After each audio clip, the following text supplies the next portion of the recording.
इंदापूरमध्ये चोरट्यांचा शेतकऱ्यावर हल्ला. शेतकऱ्याला मारहाण करून शेळ्या उचलून नेल्या. 3 अज्ञात चोरट्यांविरोधात पोलिसात गुन्हा दाखल.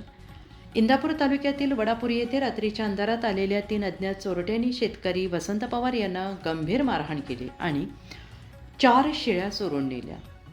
पोलिसात दिलेल्या तक्रारीनुसार कुत्री भुंकल्यामुळे पती बाहेर गेले असता 2 अनोळखी इसम जवळ आले. त्यांच्यावर दगड आणि खुंटीने हल्ला केला. हल्ल्यानंतर घराशेजारी विठ्ठल जाधव यांच्या मदतीने शेतकऱ्याला ताबडतोब उपजिल्हा रुग्णालयात इंदापूर येथे नेण्यात आले आणि या घटनेमुळे परिसरातील शेळीपालन करणारे शेतकरी घाबरले असून स्थानिकांकडून अशा चोरट्यांविरोधात पोलिसांनी तातडीने कारवाई करावी अशी मागणी केली जाते आहे आणि या घडलेल्या घटनेचा संपूर्ण तपास इंदापूर पोलीस करत आहेत.